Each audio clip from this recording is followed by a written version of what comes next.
So this is the closing remarks for the conference coming from all of us, the organizers of this conference. So once again, for all of you that haven't had the opportunity to meet, my name is Enrique Prieto.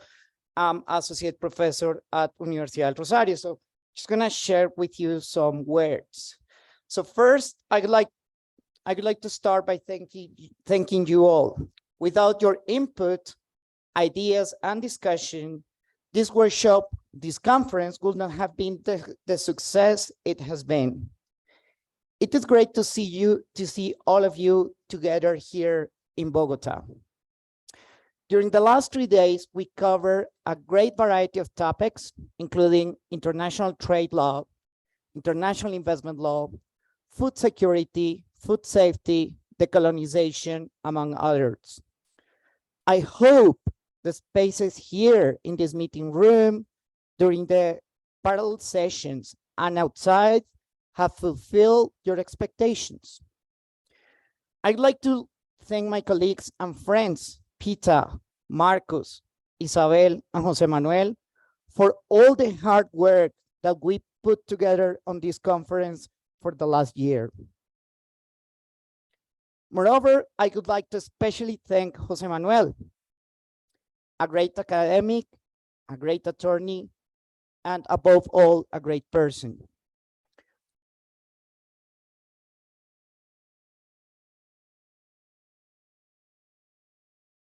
Thank you, José Manuel, for opening the door for many of us.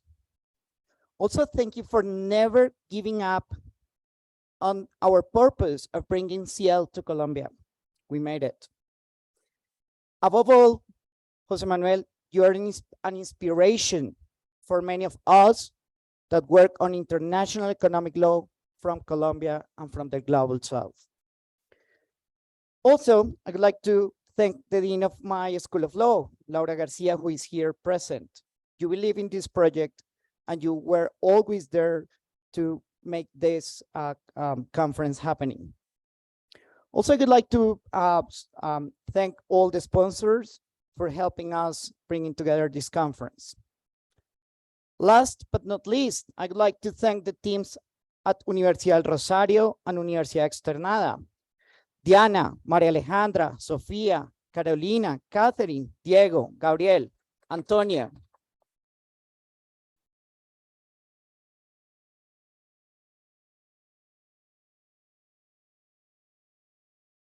Your hard work does not go unnoticed. We're all very grateful to your efforts. Finally, and to conclude, I hope you have enjoyed attending this event as much as I and all of us enjoy having you at our universities. And we hope to see you again. Thank you very much.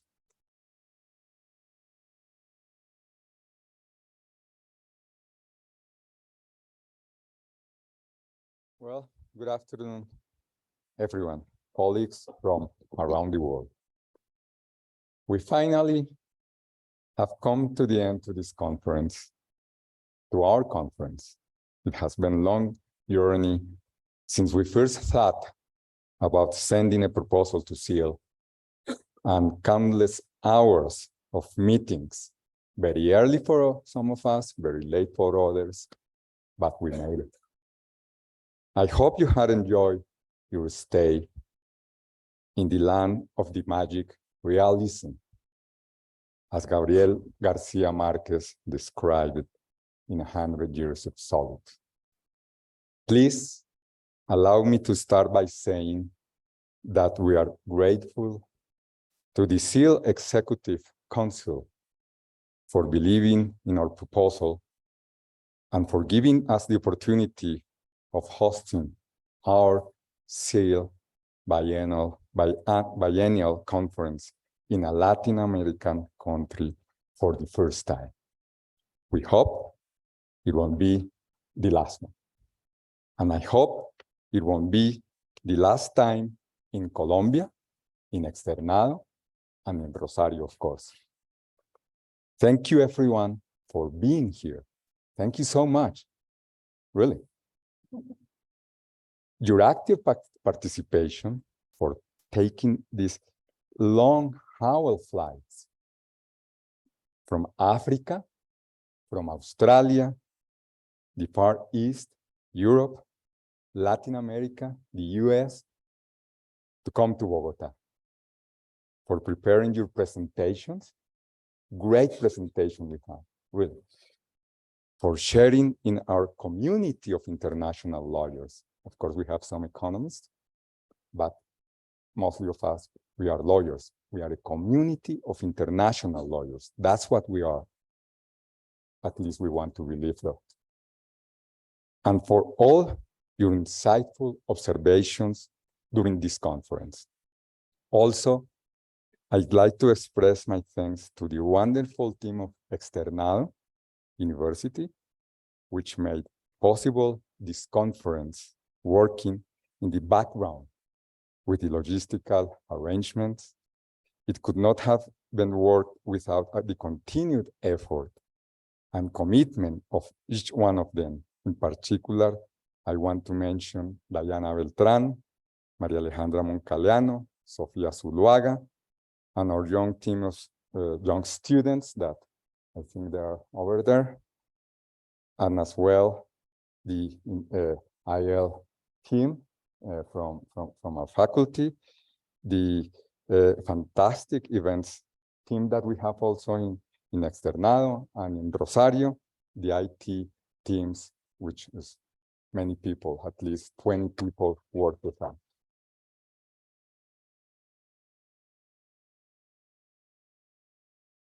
I am very pleased and honored to make the closing remark for this conference, which has successfully, I'll finish, which has successfully focused on discussing international economic law in times of geopolitical confrontation and economic fragmentation. We received more than 300 proposals for this conference, including papers and presentations, of which we accepted approximately 120, 130. The numbers are with Markus. Detailed planning took place for months, for over 30 sessions to be held in these past few days, with an impressive number of qualified and thoughtful participants from more than 20 countries.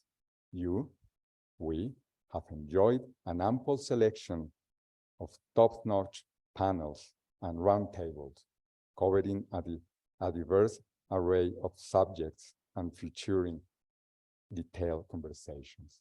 Under an international economic law in times of geopolitical confrontation and geoeconomic fragmentation, we had discussions ranging from the multilateral trading system to the international investment regime, from the climate crisis to food security, and from decolonization to industrialization in a globalized world, among others. Though this international community of practitioners and scholars in the field of international economic law gathered here from the global south and the north have accomplished an important task in discussing crucial issues that matter to the whole world. However, not much was heard about the role or the solutions for the global south or the geoeconomic confrontation and fragmentation driven by the big powers and what's happening with the global south and what will be our future. So this conference has served as a necessary re-examination and reflection of the promises made when the GATT was created back in 1946, such as that trade rules in an interdependent world would deter security confrontation, a goal that was reaffirmed when the GATT was created in 1994 with the Plus for All, a promise for a more robust and transparent system of law for international economic relations. This sounds very much as a global rule of law. So the global south gave many concessions to the north, on a great deal of areas, with the hope that law, not power, would rule the international economic system, and that all the promises made for their development would be fulfilled. This has not happened. As we can see, in recent years, a return to unilateralism is on the rise, with a scant regard for WTO rules, regional trade agreement rules, law on the part of the big powers. It seems that a weak WTO dispute settlement body favors fragmentation and a promotion of international alignments for security reasons, which makes the global South face the dilemma of taking sides, which we don't want to. Though, now is the time to put under scrutiny all the new promises made to the global South in different forums, such as in the ISDS negotiations in UNCITRAL, just to name one, the Multilateral Investment Court, and those related with climate change, energy transition, or security under the regional trade agreements or the WTO. The Global South has been asked to accept a new set of promises in trade and investment, and its interests do not seem to be reflected or taken into account in the outcomes of the discussions. What does this all mean now for us? Does it mean that our interests and needs do not count? More than 8 billion people are currently facing enormous economic and political challenges that could be responded to by including in the results the interests of the South. The presence of legal scholars and practitioners from various jurisdictions and backgrounds have provided an excellent opportunity to foster collaboration, establish professional relationships, and broaden our horizons, which might lead to a positive world changes. It is an opportunity as well to really take into account the Global South interests and include them to find real solutions. We hope that the outcomes of the conference will be taken up by all the participants, and that they will bring us closer to a genuinely favorable development of international economic law for all. Thank you for being part of the success of this conference. Thank you so much. The door at the 2 more lines. Go ahead. The door at the Externado University, Rosario, as well, as you might have noticed, is always open. So we are delighted to invite you to come back, and I hope our paths will come across again soon. Good night.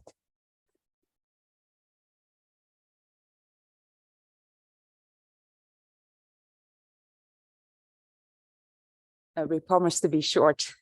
So as this conference reaches its end, I think we need to conclude that we did not find the answers to all of the challenges that we were asked to examine.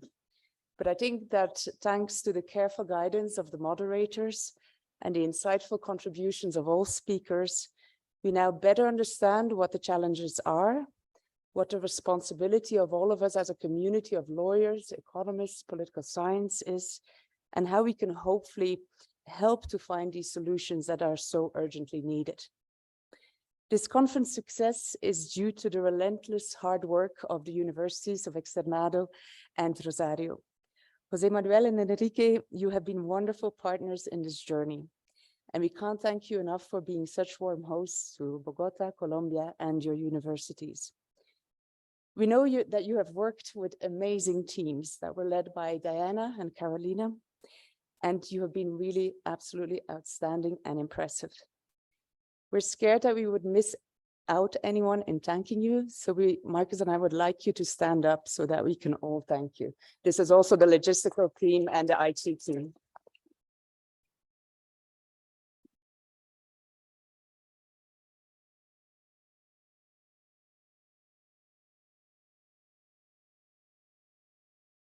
So of course, the Society of International Economic Law can only exist because of the support of its members. And many of the members are here today. Others have joined us online. And we continue to thank you for your participation in the society and supporting the work of the society. On behalf of all of its members, we also want to thank the members of the Executive Council. Some of the members of the Executive Council are here today, others are joining online. They make all of the work of the society possible.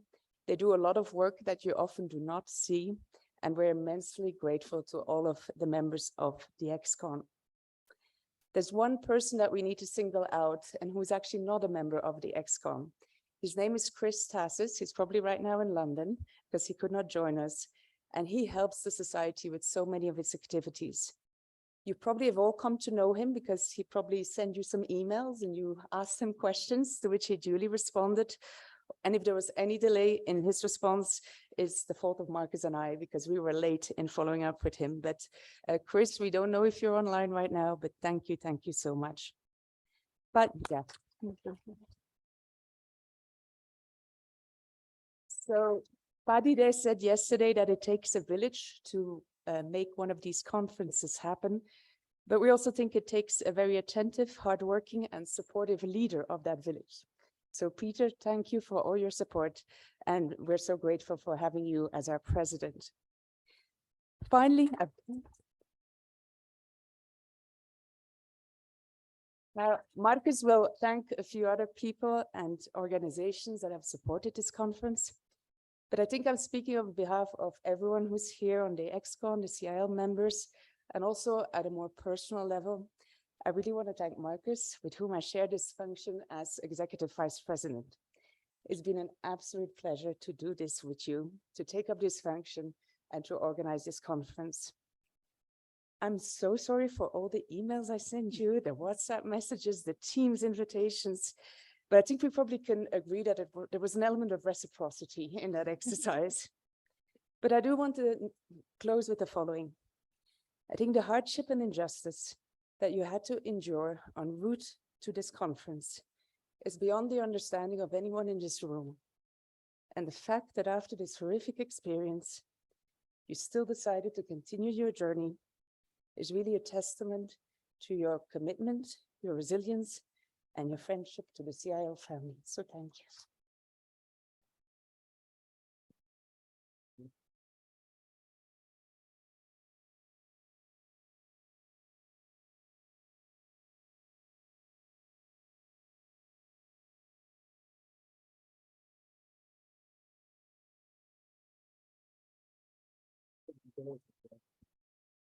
It's getting embarrassing though. So.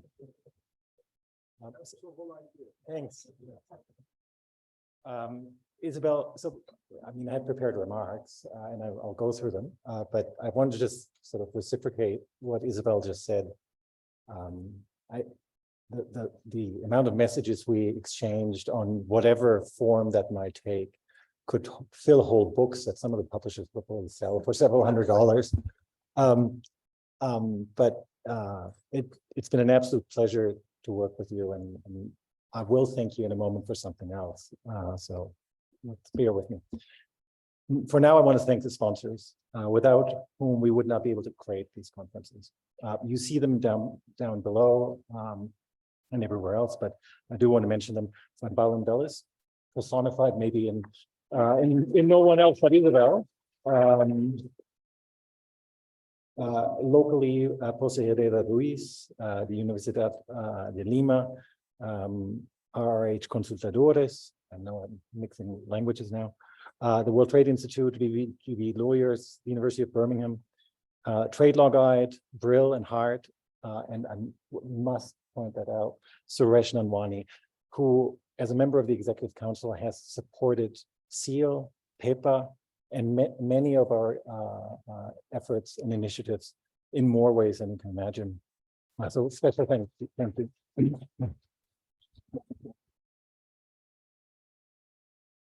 We would also be remiss not to mention Sidley Austin, who play a really important part for SEAL's governance. They've been providing pro bono advice to us for as long as we've been in existence. As you know, we're a registered charity and incorporated in the UK, and sometimes that comes with regulatory hurdles. They've always made that a smooth ride, so thank you. There's this sort of personal aspect to that for me as well, and Isabelle sort of alluded to this. Sidley was instrumental in me finding lawyers in the US, and I can't thank them enough. For those of you who don't know, on the way here, I was detained in the US for 8 days and put into prison. It was the work of Isabelle, of Amy, and many other people who connected me with Sidley and who then created the legal team. So let me thank you for that.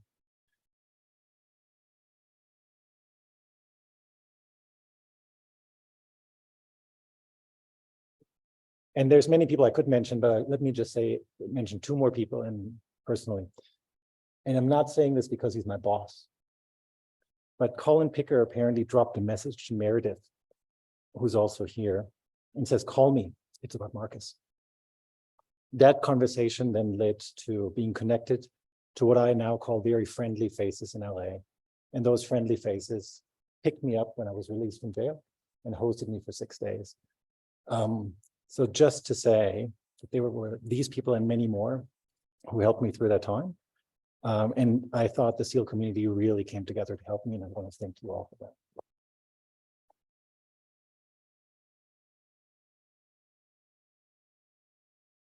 And now I just have to say something. Rodrigo Polanco would not let me get away with this without saying or invoking a song by The Clash. I fought the law and the law won. And I may say all of this as the only member of the ex-con who's also an ex-con.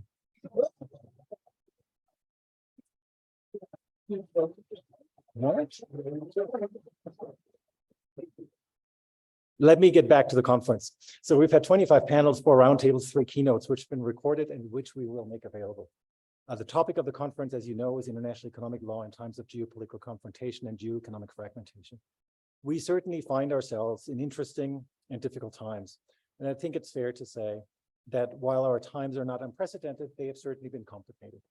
We're facing serious environmental and health challenges. We do this at a time where the level of contestation or the power struggles isn't only high between global powerful actors, but also between what some of us call the global south and the global north, and within those constituencies. And I don't think that these are those are unproblematic groupings to begin with. Let me say what I took away from the 2 keynotes that took place yesterday. To understand today's problems and those we're likely to face in the future, it's good to have a thorough understanding of how we've come to where we are. In that vein, let me thank both James Guthrie and Paddy de Alay for their insightful keynote speeches.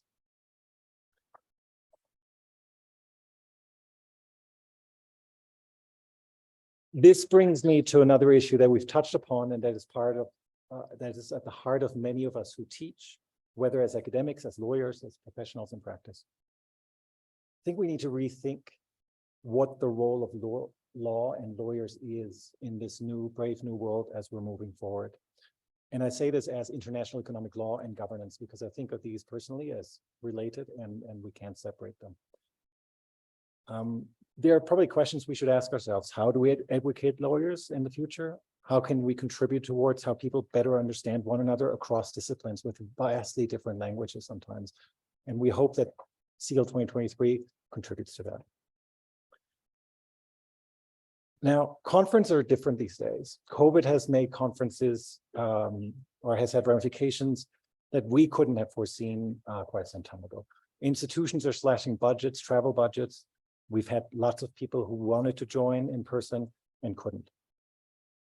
Everything can supposedly be done on Zoom. Some of these things can. And while we think that SEAL 2023 was successful in rebuilding our IEL and SEAL community, an expression that I owe to Olabizi, by the way, rebuilding community, we really thought long and hard of how to do this. And we really wanted people to come to Bogota to be able to talk with one another. And I think we hope at least we were successful in that. How we do future conferences is up in the air, and I think it's fair to say that every organization is struggling with that.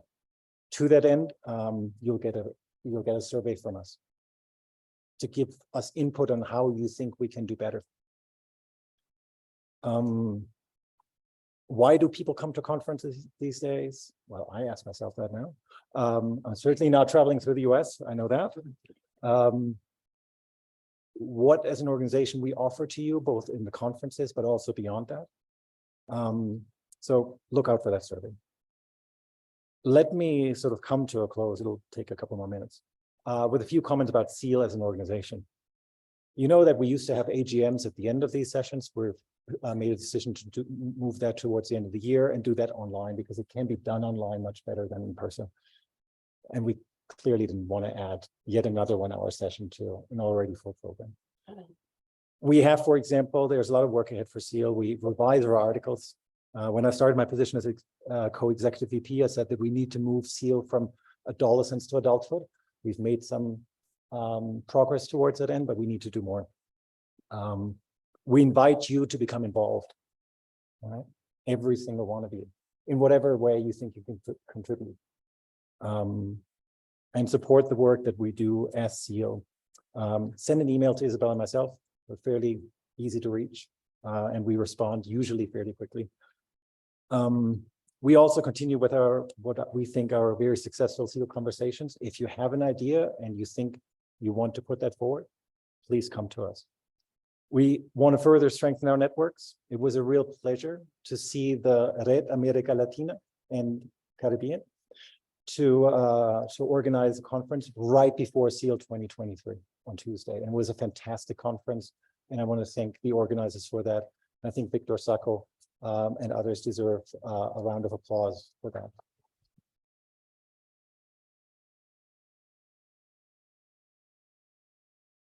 I might have forgotten someone because Victor is violently pointing in the direction. Diana, of course. How can we not? Sorry. The Africa Network goes from strength to strength and also organized a conference just recently in Accra in Ghana. The Asian Network will do the same later this year. PEPA, our early professional network, has created a wonderful space for early career researchers and practitioners. And so allow me to now wrap up finally. And I know I stand between you and the dinner, so I'll do quick. All of the previous speakers have already expressed their gratitude, and I join them in that. And I won't go through everything. We're at the end of SIEL 23 in Bogota, 2,600 meters closer to the stars, as I learned when I first came here. But it also means we're starting the preparations for SIEL 2025, believe it or not. So if you think that your institution might want to host SIEL 2025, be in touch and be on the lookout for a call for venues that will come very, very shortly. With that, we want to bring the formal, not the informal part, of SIEL 2023 to an end. As you know, we have a dinner to go to now, so please continue the conversation there and beyond. And with that, SIEL 2023 is officially closed.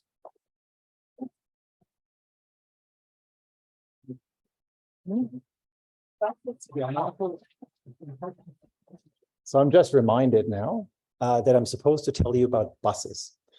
All right. So the buses will leave from someone's going to lead you to those buses. So I'm just going to point to the lady in the white jacket. My work basically is done at this point. I'm going home.